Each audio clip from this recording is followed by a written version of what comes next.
again, everyone, and it's exciting to see each and every one of you here as we celebrate Palm Sunday and look at Jesus' triumphal entry into the city of Jerusalem to begin the events of what is called Holy Week in the Christian tradition, in the Christian calendar.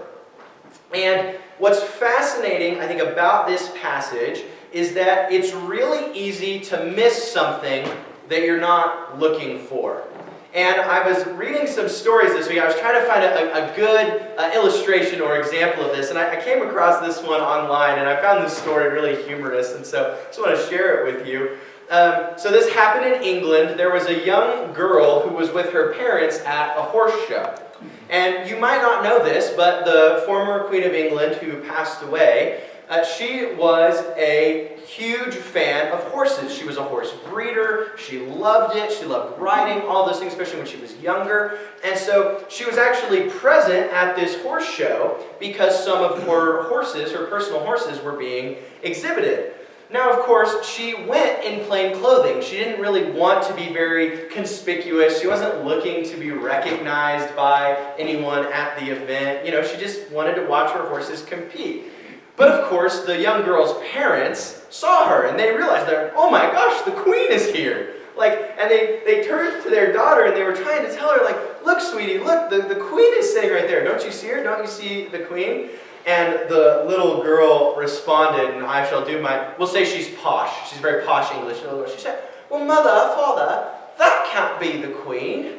She's not wearing a crown. And I just thought, I was like, what a perfect illustration of what is going on here at the triumphal entry, right? This little girl misses this opportunity to know that she's seeing a queen because in her mind, right, you can't be a queen unless you are a certain way or give off a certain presence or are wearing certain clothing. That's the mark of royalty. Power, prestige, opulence.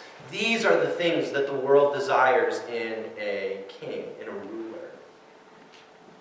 And so today we're going to watch Jesus make his triumphal entry into Jerusalem. And the people are going to see him, and they're going to recognize something. They're going to recognize something about him. But in their excitement, in their fervor, but most importantly, in their sinfulness, in their fallenness, they're not actually going to understand who Jesus really is. They're going to let their preconceptions about what their hearts want guide who they want Jesus to be, rather than just trusting in Jesus for who he is. And so as we watch the triumphal entry, we're going to see that Jesus is a king, he is a Messiah, but he's not the one we expect. He is a king, he is a Messiah, but he's not the one we expect. All right, so before we jump into our verse-by-verse exposition, as always, what are we going to do? We're going to set the context, because context, cultural context, is so important for understanding what is going on in any passage in the Bible, but again, especially here. In particular, the triumphal entry of a really important person into a city was a common sight in the ancient world. If you're looking for a more modern example, I love, again, if you're a fan of old Disney movies, in the Disney movie Aladdin, after Aladdin has met the genie and he's been turned into a prince, he returns to the city where Jasmine is, and he's going to try and woo Jasmine now that he has all this money and power. And then there's this massive parade as he enters the city, and we get this great number by Robin Williams called Prince Ali. And again, but the principle here, right, is that I'm rich, I'm important, I'm going to make a big entrance into your city. But the more common sight actually for these sorts of big entrances into cities were not just in the context of a ruler visiting, but were rather the celebration of military victory. That's usually the cause for a big parade like this in the ancient world, is that we just had a military victory and we're going to celebrate the king or the general who achieved it. In particular, the Romans had a ceremony called a triumph. Again, this is where we get this word triumph, triumphal. It comes to us from the Roman word triumph. And A triumph is a military victory parade that could only be approved by the Senate. Like, in other words, the Senate had to vote to throw a triumph for someone. And to get the Senate to vote to give you a triumph, you had to do something pretty impressive. Whether it was conquering a massive amount of land to expand the borders of the empire, or whether it was defending the empire against really dire odds, something like that, it had to be a pretty incredible victory in order for you to be given a triumph. And again, it's hard for me to rightly describe to you the opulence of a Roman triumph. But I will do my best. So we start at the head of the parade. Here is the general, the celebrated general who's won the battle. And he sits inside of a golden chariot. I mean, it's inlaid with all sorts of gold and precious stones. I mean, it's gorgeous. And it's pulled every single time, only by 4 white horses. Like, I mean, we are communicating something about this person. This person is important. Why? Because they're good at fighting wars. And then behind him come his legions marching in lockstep. They're dressed in full regalia. They're an imposing sight. They have swords at their hips, spears and shields in their hands. They're covered in plate and mail. The sounds of their footsteps can be heard from miles off as they parade through the city of Rome. You have a lot of Roman religious figures who are intermixed, and you have massive incense that's being burnt into the air at the front of the parade, and then the smoke is working its way back. And then at the very back of the parade are the conquered peoples. Those who have been taken slaves by the Romans in this conquest or in this battle. And they're forced to march through the Roman city. Both to demonstrate to them the power of might in Rome, and also to allow the Roman people to mock and ridicule and shame them for daring to defy the might of Rome. So that is like the gold standard. That is like the expectation of a triumphal entry in Jesus' time, right, living during the Roman Empire. But such celebrations were not unknown in Hebrew culture either. For example, after David kills Goliath in the Old Testament, he gets a sort of kind of triumphal entry into Jerusalem. People celebrate him with a parade after that. And then also another great example, a little bit closer to the time of Jesus, is the story of the Maccabees. So this comes to us from the intertestamental period. So this is between the close of the Old Testament and the birth of Jesus. And the Maccabees are this group of Jews who win a really shocking military victory against the Greeks, who are currently occupying the city of Jerusalem. And they've defiled the temple in Jerusalem because they've been slaughtering pigs in it. And obviously pigs are a big taboo in Hebrew culture. And so what happens is they win this military victory and they rededicate the temple. And this is where Jewish people get the celebration of the holiday of Hanukkah. It celebrates the rededication of the temple. And the Maccabees, the leaders of this military victory, they get a parade in Jerusalem after they achieve this victory. Okay, so with that background in mind, right, when people are looking for a triumphal entry, they've been culturally conditioned to think about military success. With that background in mind, let's look at how Jesus chooses to enter Jerusalem. All right, look with me again. This is Matthew chapter 21, starting with verses 1 and 2. When they had approached Jerusalem and had come to Bethphage at the Mount of Olives, Jesus then sent 2 disciples, saying to them, "Go into the village opposite you, and immediately you will find a donkey tied there and a colt with it. Untie them and bring them to me." So our passage begins with some geography, right? Because for Matthew's audience, like, they know where Bethphage and the Mount of Olives are. I know that most of us in here probably don't. But just to give you the highlights of why this is important. So the Mount of Olives sits about 100 feet higher than the mount that the temple is built on. And why that's important is, as you come to the top of the Mount of Olives, especially in Jesus' day, modern-day Jerusalem, there's really tall buildings and stuff, but in Jesus' day, if you're standing on the Mount of Olives, you have this beautiful, sweeping, panoramic view of the whole city. You can see the whole city, but more importantly, anyone looking out from the city can see you. And so by choosing to come down by the Mount of Olives, people are going to see Jesus as he approaches the city and are going to have time to react in the way that we see later in the passage. If Jesus wanted to, he could have entered from a multitude of different ways into Jerusalem. But he chooses a route that is highly visible to the people of the city.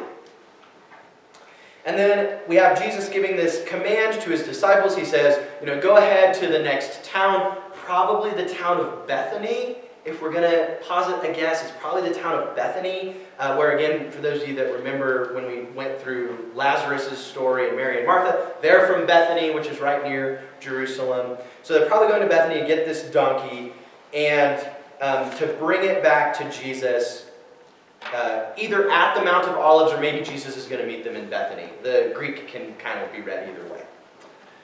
So we get to verse 3. And if anyone says anything to you, you shall say, the Lord needs them, and he will send them on immediately. So obviously the disciples are probably rightly worried. They're like, Jesus, if we just go into the next town and we find these people's donkeys tied up and we just untie them and take them, we might get stoned to death because people are going to accuse us of being thieves and we're going to die. And Jesus here, he's expecting that concern from the disciple. He says, so if anybody says anything to you, just tell them the Lord has needs, right? The Lord needs them. And the people will accept that. They'll say, okay, I'm all right with that. Now, there is some debate amongst interpreters of this passage about what Jesus means when he says the word Lord here. The reason being is Jesus doesn't really call himself Lord a lot.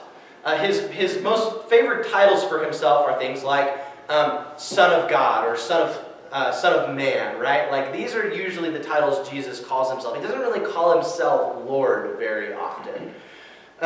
And so some people argue, no, Jesus is talking about himself here. Other people say, no, he's talking about God the Father needing these donkeys. Here's my proposed harmonization of those views. Jesus is saying that the holy and triune God of the universe needs these donkeys. The Father needs the donkeys, and the Son needs the donkeys. And the Spirit is going to work to make sure that the Son can get the donkeys.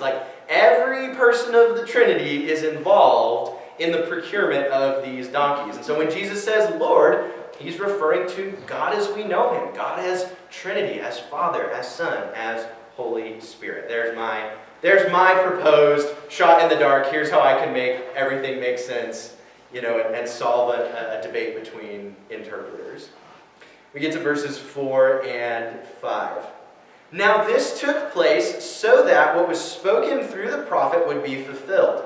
Say to the daughter of Zion, behold, your king is coming to you, humble and mounted on a donkey, even on a colt, the foal of a donkey.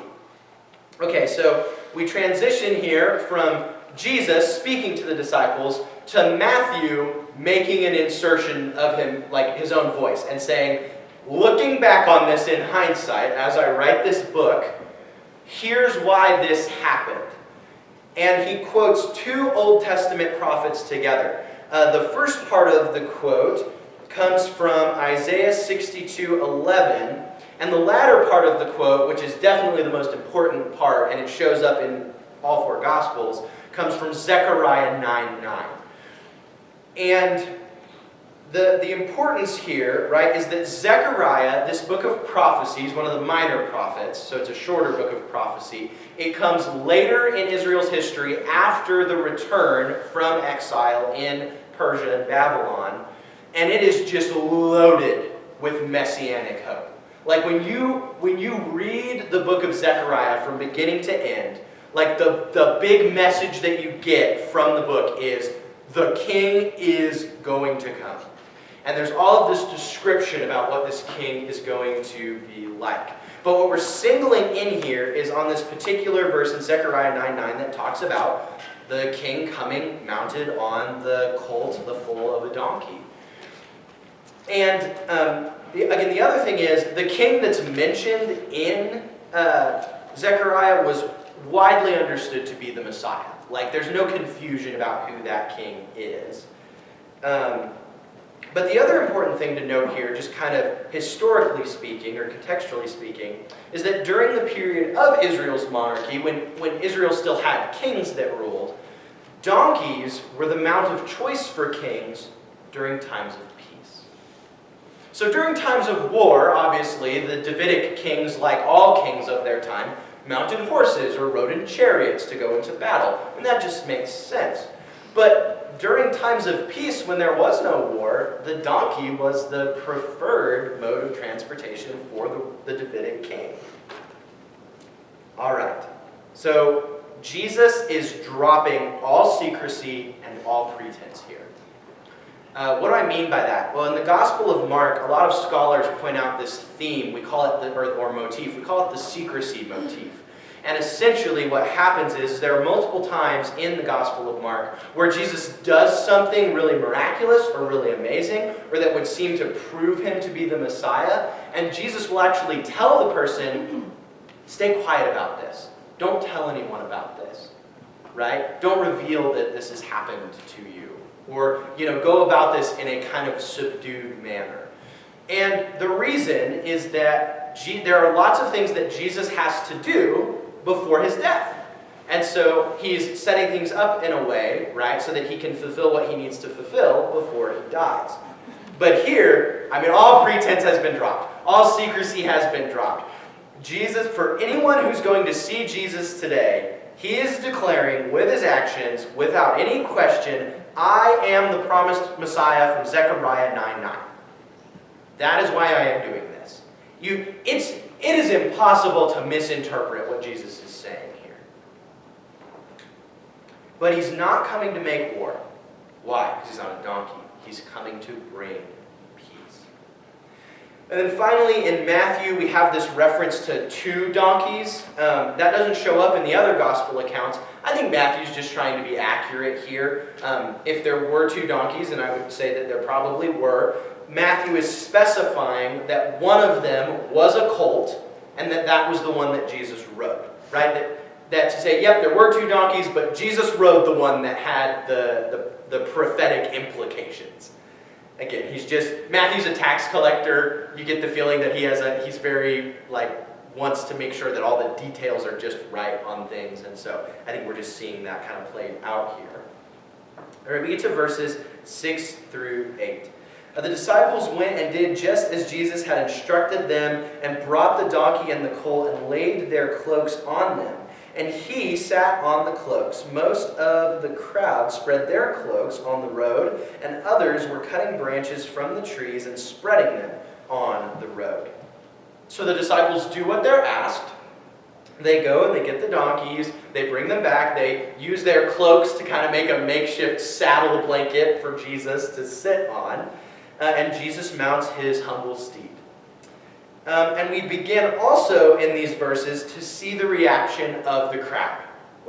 So here comes this guy, he's coming down from the Mount of Olives up through Bethany towards the capital city, and oh my gosh, is he riding on a donkey's colt?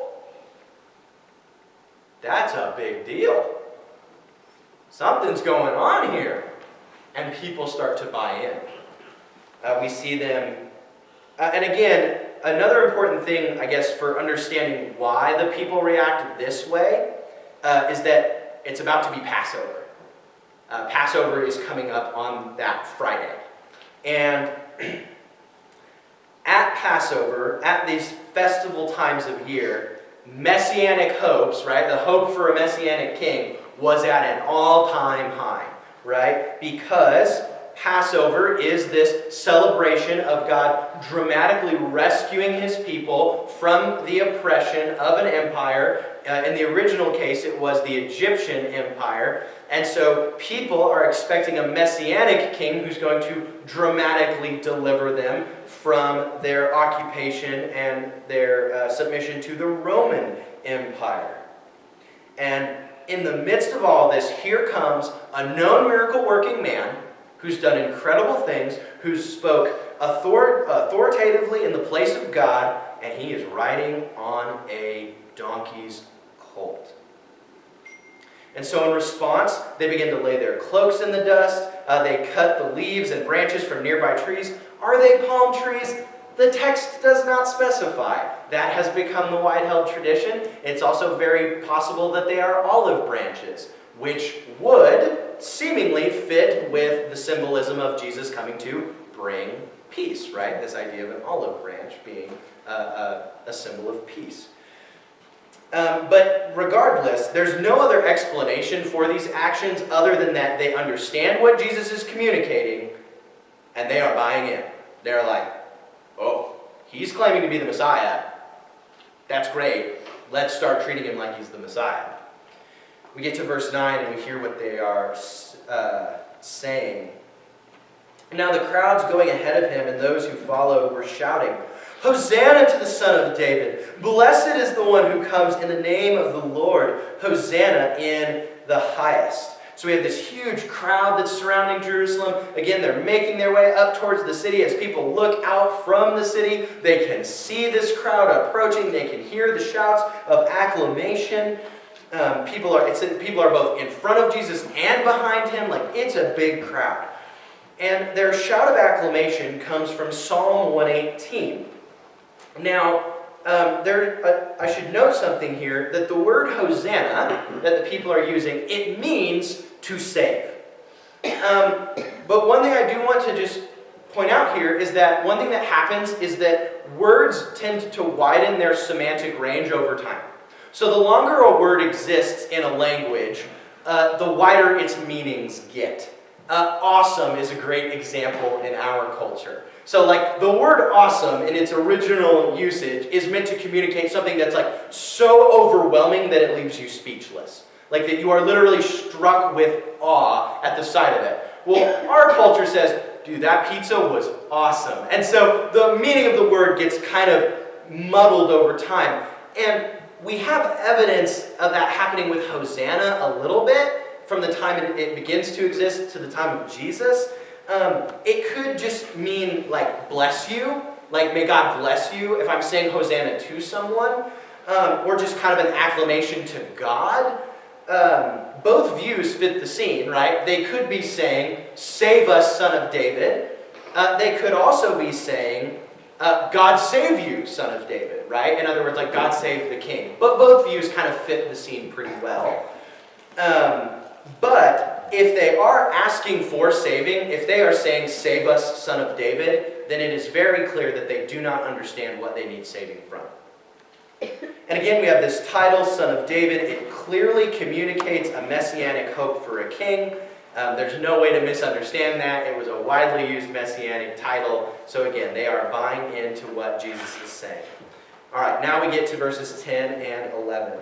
When he had entered Jerusalem, all the city was stirred, saying, Who is this? And the crowds were saying, This is Jesus, the prophet from Nazareth in Galilee. So the question of who is this does not mean that Jesus was unknown in Jerusalem. We have a lot of examples from the Gospel of John where Jesus goes to Jerusalem even before Passion Week. So that's not necessarily the case. It's more of a, what kind of person is this? And the other thing is that there's a lot of people in Jerusalem right now who are not normally from Jerusalem. Why? Because they're there for the Passover. So there are a lot of people who've come from all over the region, Jews from all over the region, who really might not have heard of this Jesus guy. And so they are genuinely asking, like, who is this guy? Like, this is a pretty big deal to be making over somebody. And then we have this response from the crowd that communicates the widely held belief in Jesus' main area of ministry, which was Galilee, right? That's where Jesus did a lot of his earthly ministry, that he was at very least a powerful prophet of God. I mean, the miracles that he'd done, the ways that he spoke with authority about what God had to say about things, all of these were very clear that Jesus was at the very least a powerful prophet.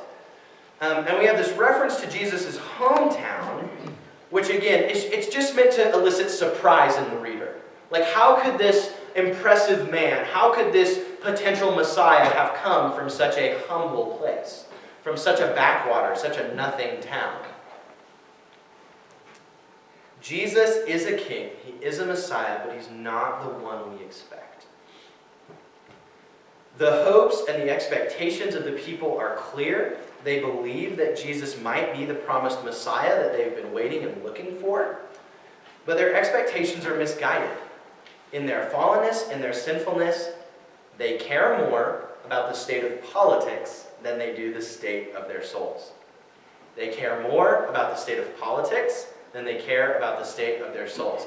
Don't anybody raise your hand, but how many of you know somebody like that? Who cares? How many of you, again, don't raise your hand, how many of you have been that person?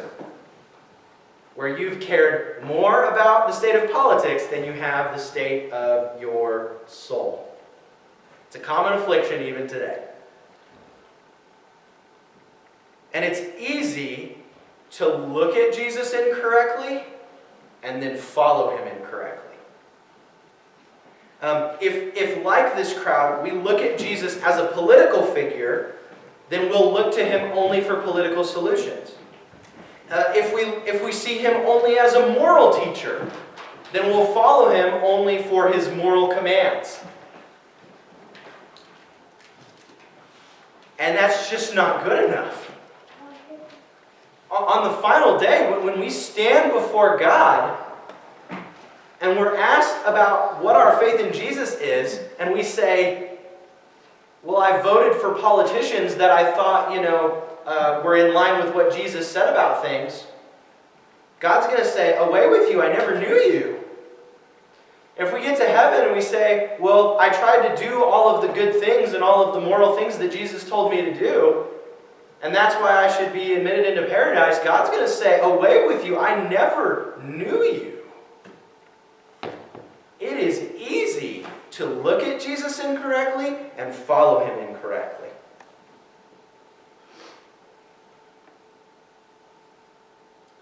People always want a political savior. Why? Because political problems are external to us. And so when I see a political savior, the language that a political savior uses is they say, you see those people over there are the problem that needs to be dealt with. The Republicans are the problem that needs to be dealt with. The Democrats are the problem that needs to be dealt with. The Russians are the problem that need to be dealt with, right? When we see political saviors, like that's what they communicate. It's, you're not the problem. It's just those darned other people. And if we could just defeat the darned other people, then everything would be hunky-dory in the world. And we really don't like spiritual saviors because spiritual saviors come up and they say, you're the problem. Your heart is the problem. Your wickedness is the problem. And it's only by dealing with that things are going to be all right. Jesus could conquer Rome. He could set himself up as king in Jerusalem and reign until he is old and gray, and God's righteous wrath and judgment on sinful humanity would remain in place. Nothing of actual significance would be accomplished. We could not call God our God. He could not call us his people, and we could not dwell among him. That's God's ultimate goal. That's God's ultimate hope for the world, is to have a people, to be their God, and to dwell among them. And if Jesus just sets himself up as king in Jerusalem and defeats Rome, that just doesn't happen. It is not the darkness of Rome that has to be defeated. It is the darkness and the sinfulness that dwells within the hearts of each and every one of us. And that is a much more difficult thing for people to accept. That can't be a king. He's not wearing a crown. That can't be a king. He doesn't have a sword. That can't be a king. He's riding on a donkey. One of the most important points of this passage is that it is so easy to misunderstand who Jesus is, to not see him correctly and thus not follow him correctly. Right? It is obvious to the people that Jesus is claiming to be the Messiah. That much is clear. But because their expectations of the Messiah have been shaped by their own sinful hearts and desires, and not by the truth of who the Messiah is, like they have just elected to ignore the suffering servant passages from Isaiah. They're just like, that's not the Messiah. No, our king won't suffer. Our king won't die in our place and take our sins from us. Our king's going to be big and strong and powerful. They've shaped the Messiah based on what they want, and they miss him when he comes. They miss him. And in the final analysis, it doesn't matter how much you're wrong by in our relationship to Jesus. It doesn't matter how close you were to understanding him rightly, to following him rightly, to having faith in him rightly. It matters whether you have faith in him rightly or you don't. That's the challenge. That's the difficulty. And so as we move through Holy Week, my goal, my hope, my prayer for each and every one of us is that we would see Jesus as he is. Not as we want him to be, not as our own sinful hearts would like to shape him to our desires, but to see him as he really is. To see him as a king on a donkey, a suffering servant coming to bring peace between God and man. Again, there's a lot of church this week. I hope to see you all on Monday, Thursday, and Good Friday. But if not, then I will see you next Sunday.